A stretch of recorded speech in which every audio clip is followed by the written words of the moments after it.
توبہ کا ایک خاص وقت مقرر ہے، اگر اس سے تاخیر ہو جائے یعنی سانسیں اکھڑ رہی ہوں تو پھر کوئی توبہ کرے تو اسلام میں ہم نے تو یہی سنا ہے اور پڑھا بھی یہی ہے کہ پھر کوئی توبہ قبول نہیں ہوتی۔ اب یہ حقیقت ٹی وی کے ذریعے ہمیں سعد رفیق صاحب کی ایک توبہ سنائی دی جو کہ وہ وقت گزر جانے کے بعد فرما رہے ہیں، اور وہ یہ کہہ رہے تھے کہ ہماری اسٹیبلشمنٹ سیاست میں اس حد تک دخل اندازی کرتی ہے کہ وہ دل برداشتہ ہیں، اور وہ مایوس تو نہیں ہیں لیکن ان کو تکلیف بہت ہے کہ اسٹیبلشمنٹ کی یہ جو مداخلت ہے یہ نہیں ہونی چاہیے، اور اس کا وہ حل پیش کرتے ہوئے کہتے ہیں کہ عمران خان صاحب ہوں اور دیگر سیاسی جماعتیں ہوں تو مل کر بیٹھیں اور کوئی حل تلاش کریں۔ جیسا کہ میں نے کہا کہ توبہ کرنے میں اگر تاخیر ہو جائے تو پھر اسلام میں یہ ہے کہ سانسیں اکھڑ رہی ہوں تو پھر توبہ کرنے کا کوئی فائدہ نہیں، کیونکہ توبہ اس سے پہلے کر لینی چاہیے تھی۔ 2023 میں مسلم لیگ نواز کی سانسیں اکھڑ چکی ہیں۔ جب تک یہ دندناتے تھے اس وقت تک انہوں نے توبہ کبھی قبول کرنا پسند نہیں کی تھی۔ نواز شریف صاحب کو مشرف نے نکال باہر کیا تو یہ چارٹر آف ڈیموکریسی کر چکے، اور پھر جب یہ 2008 میں لوٹے یا 2007 میں لوٹے تو انہوں نے ایک تو قوم سے آ کے سچ ہی نہیں بولا کہ میں 10 سال کا معاہدہ کر کے این آر او لے کے گیا تھا، چلیں اس کو چھوڑ دیتے ہیں۔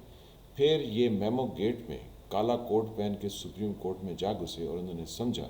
کہ اسٹیبلشمنٹ کی گود میں چڑھ کر اگر میں کوئی کام کروں گا تو اس کے مجھے بہت زیادہ فوائد حاصل ہوں گے، جو کہ یہ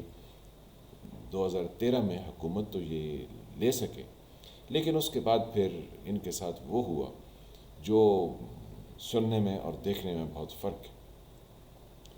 عمران خان صاحب نے ان کو اتار کے اور بھگو کے وہ لتر مارے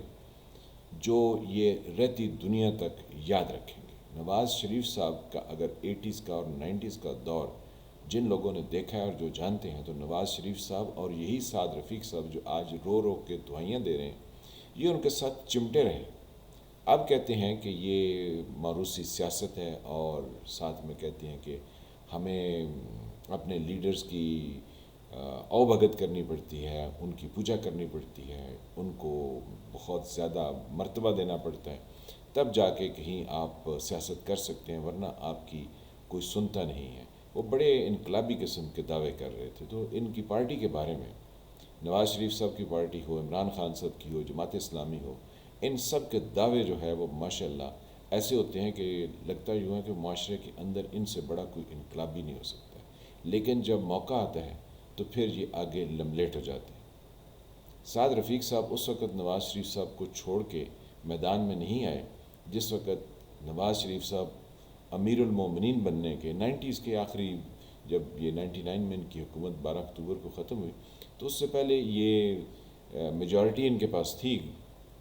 پارلیمنٹ میں، تو نواز شریف صاحب امیر المومنین بننے کے چکر میں تھے۔ سعد رفیق صاحب شاید اس وقت کوئی خلیفہ جو ہے وہ بننے کے ارادے سے ان کے ساتھ چمٹے رہے۔ پھر اس کے بعد 2013 میں بھی ان کی ہیں تو ویسے اچھے شریف انسان، لیکن نون لیگ کو انہوں نے چھوڑا نہیں۔ اب کیا فائدہ جب نون لیگ کا پتہ ہی صاف ہو گیا ہو تو آپ یہ کہیں کہ عمران خان صاحب آ جائیں یا دوسری سیاسی جماعتیں آ جائیں۔ آپ کو تو اب احساس ہو رہا ہے سعد رفیق صاحب، جو 2022 یا 2023 ہے، کہ اس میں اسٹیبلشمنٹ کی مداخلت ہے، جب آپ خود اسٹیبلشمنٹ کے گھوڑے پر سوار تھے اور کناڑے پر چڑھ کر آپ نے سارا کچھ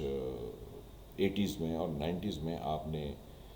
کیا ہے وہ عجیب و غریب قسم کی زبان اور عجیب و غریب قسم کی گفتگو آپ کرتے تھے، اس وقت آپ کو احساس نہیں ہوا کہ اس ملک کے ساتھ آپ کیا کھلواڑ کر رہے ہیں۔ اب جب آپ کے خون کا آخری قطرہ یعنی سیاسی خون جو ہے اس کا آخری قطرہ بھی آپ سے نچوڑ لیا گیا تو اب آپ کو یاد آ گیا۔ یہاں کے مسائل ہی یہ ہیں کہ ادھر ملا اس وقت تک کہہ لیں کہ ممبر پر بیٹھا رہتا ہے جب تک اس کی دھونس دھاندلی چل رہی ہوتی ہے، جس وقت اس کی دھونس دھاندلی چلنا بند ہو جاتی ہے تو پھر وہ معصوم بن جاتے ہیں۔ ہمارے ہاں یہ جتنے دائیں بازو کے سیاستدان ہیں انہوں نے کوئی کسر نہیں چھوڑی ہوتی ہے ملک کی چولیں ہلانے میں اور عوام کو لوٹنے میں۔ پھر جب ان کا اقتدار ان کو نظر آ، کیونکہ گھاگ تو ہوتے ہیں نا بہت عرصہ اقتدار میں رہنے کے بعد۔ اب سعد رفیق صاحب جو ہیں وہ 80s میں سیاست میں آئے تو ان کی ٹوٹل 50 سال کی بقول ان کے سیاست ہے کہ یہ 10 سال کی عمر میں سیاست میں آگے تھے جب ان کے والد مرحوم کو ان کے ساتھ جو بھی واقعہ پیش آیا. تو انہوں نے 10 سال کی عمر سے لے کر اپنی جوانی تک 20 سال 25 سال 30 سال تک انہوں نے یہ نہیں سیکھا کہ یہ سب کچھ موروثی سیاست ہے اور یہ سب کچھ اپنے لیڈروں کو آقا بنانے کا چکر ہے تو میں ان کو چھوڑ دوں. یہ چھوڑتے نہیں. اب چھوڑ اس وقت رہے ہیں جب ان کی سیاست ختم ہو چکی ہے، کیونکہ اب نون لیگ کا نام و نشان ختم ہونے کو ہے، ان کو کچھ ملنے والا نہیں. تو اب چاہے ہاں ایک اور بہت امپورٹنٹ بات کہ جب ذوالفقار علی بھٹو شہید کو پھانسی دی گئی تو انہوں نے کہا تھا کہ میرے قتل کے بعد یعنی عدالتی قتل کے بعد ہمالیہ روئے گا. تو پھر یہ تمام 80s اور 90s ان کی جتنے چیدہ رہنما تھے وہ یہی کہتے رہے کہ ہمالیہ تو نہیں رو رہا ہے. اب 2023 میں ہمالیہ کیا روئے گا؟ یہاں پہ تو نانگا پربت اور کیٹو سے اوپر ہو گئے ہیں آنسو بہا بہا کے جو سیلاب. ابھی آگے دیکھیے اسٹیبلشمنٹ کے ساتھ اور بقایا جو اس کے لائے ہوئے مورے ہیں ان کے ساتھ کیا ہوتا ہے، کیونکہ عوام کو آپ ہر وقت بے وقوف نہیں بنا سکتے. ذرا سوچیے. میں ہوں فالح ملک، آپ دیکھ رہے تھے سرکار. اللہ تعالیٰ آپ کو اپنی زبان میں رکھے. جن فرینڈ نے چینل کو سبسکرائب نہیں کیا اس کو سبسکرائب کریں، گھنٹی کے نشان کو دبا دیں